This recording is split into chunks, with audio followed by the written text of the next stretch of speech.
Hey, what's up, everybody? This is Jay Hollingshed, your high performance mindset coach. I am the coach that coaches athletes and entrepreneurs to higher levels of productivity and profitability for a better way of life. Thank you so much for tuning in. And this is episode 117 of my 7 pillars of mental performance in 365 days. I ask that you guys forgive me for the lighting right now. I just landed it and just landed about 40 minutes ago here in Dallas, Texas, and just checked into the hotel. So I appreciate everybody's patience. And for those of you that want to watch this episode in its entirety, you can go to my YouTube channel where all of my episodes are backlogged. So feel free to check out all of my episodes. I have about 100 and probably about 130 episodes right now that don't include my 7 pillars of mental performance.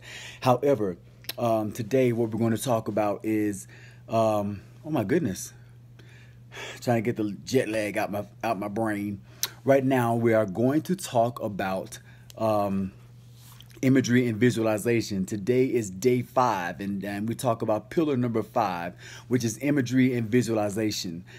People are tuning in already. Thank you so much. Christopher Leon Barnes, man, you and your family in my prayers, brother. I appreciate you for watching. God bless you, man. Frank D, I see you, Fred. My brother AJ, thank you so much for watching. I'm in a different time zone, so things are kind of thrown off a little bit. I wasn't expecting to jump on this early. I'm in Central Time Zone, so I'm an hour early right now for me.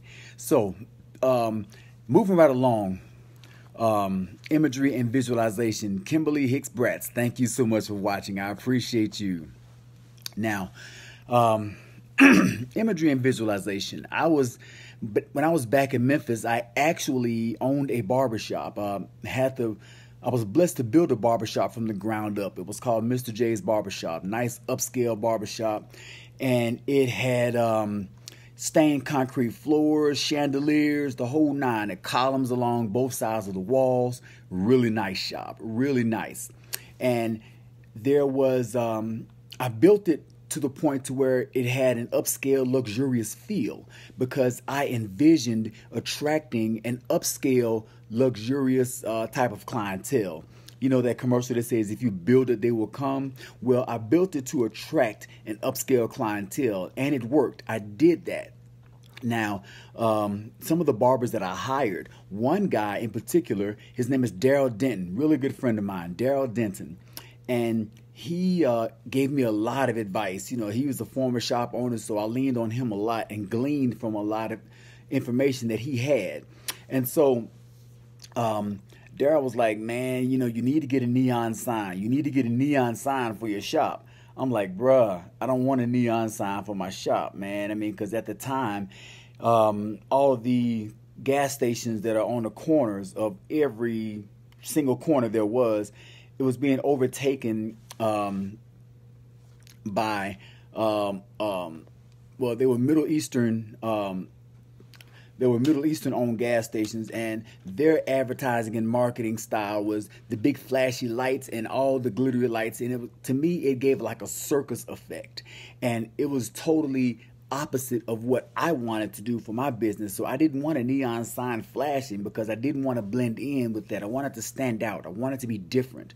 And so what I did, Daryl finally convinced me to get a neon sign. I said, cool, I will get a neon sign, but I don't want the flashing lights because the flashing lights, you know, would just make me look like everybody else. And I didn't want to look like everybody else. I wanted to be different. I wanted to stand out. This is how this ties into imagery and visualization. Everything I kept imagining, everything I kept visualizing was what I didn't want, was what I didn't like. I didn't focus on what I wanted or what I liked. I kept bringing up the fact over and over. No, circus. I don't want the circus effect. I don't want the circus effect. I don't want lights flashing everywhere. And I kept bringing out these negative energies and negative feelings. And I kept putting out all those negative energies into the universe. And instead of putting out what I wanted, not realizing that I get or I will reciprocate the energies I put out. So I'm putting out all the negative energies and the negative feelings and not getting back anything positive. So Daryl sat me down and said, look, You got to think about your end result, what you want. See the end result. And he made me tell him what my end result was. I'm like, okay, Daryl, I got you. Cool. So I want my end result to be attracting the clientele that I want, the high-end clientele, the affluent clientele. And so he said, well, Jay, how are they going to know you're open?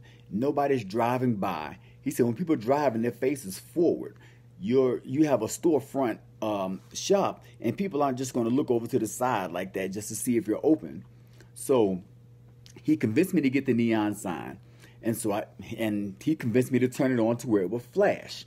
And I had a flash and like, flash, boom, off. 1, 2, 3, 4, on, off. 1, 2, 3, 4, on, off. So like every 5 seconds it would be off or on, but it would be off for like 4 or 5 seconds. And so Daryl sat me down, turned it on. He said, turn it on how you want it. And it was on. And then when it shut off, he said, when it shuts off, count the amount of cars that go by.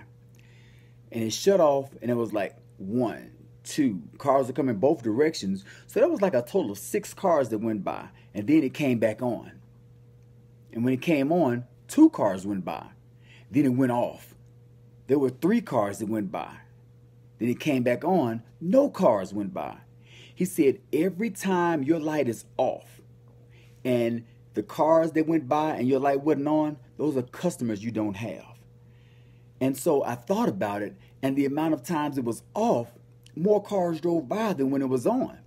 So that made me think a lot about his vision and what he saw. He saw a success that I didn't see. He envisioned a success for my business that I didn't envision. He imagined something already that he experienced, and he was trying to graduate me to that level and bring me up to that level of envisioning that and imagining that for my business. And so I finally got the light. I turned the neon light on to where it was like, brrr. I accepted the circus effect, but I just didn't have my entire storefront windows trimmed out in the big flashing bright lights. And so what happened was I had it flashing, and every time it was like every half a second it would go on, off, on, off, on, off, on, off, on, off. And so more people saw that I was open. And that was just one of many steps that actually of envisioning how I want my business to be, or how I want my business to flourish, that I implemented. And that was only from listening to someone who had more wisdom and their lessons on imagery and visualization. So I wanted to pass that along to you, imagery and visualization. And my mistake that I was making, I did not want I kept envisioning the wrong thing. I kept imagining the wrong thing. And what I envisioned and what I imagined, I'm putting that out into the atmosphere as if that's what I want. And that's not what I wanted for myself. I kept putting out what I don't want.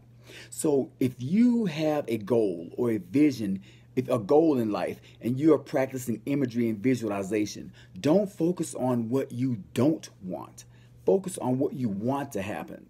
Don't focus on things that are the opposite or the negative. Speak the positive.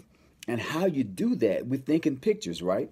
And I always taught that we think in pictures. So the subconscious mind does not pick up negative words. Like if I say I don't want to drive in the wrong direction. Well, all my subconscious mind heard that I want to drive in the wrong direction, because it doesn't pick up negative words. I can say, I don't want to drive in the wrong direction. I don't want to drive in the wrong direction. But my subconscious mind hears, I want to drive in the wrong direction. I want to drive in the wrong direction. So to correct that, I need to speak the positive and say, I am driving in the right direction. I am driving in the right direction. So that's just one example of how you talk to yourself from a positive standpoint, positive self-talk standpoint, to get positive results. So we think in pictures. So whatever we speak that and put it in our minds, and it becomes our thoughts. We think in pictures, so we are visualizing what we speak. So when you visualize what you speak the positive. Speak, I want an affluent clientele. I want to reach this goal. I will reach this goal by such and such a time. So be sure you envision and imagine, create that experience. Include your five senses in your vision to make it an imagined experience. Bring your body and your mind into it, not just your mind. When you do that, you will manifest the positive and bring that excuse me. You will manifest and attract the positive and bring that to you faster. So, think positive. Envision what you want in a positive way. That's all that I have for right now. Episode 117 of 365 of my 7 pillars of mental performance. Thank you so much for tuning in. I truly appreciate you all for tuning in and being patient for me as I started a little late today. So be well, stay blessed, and through love, be a blessing. God bless.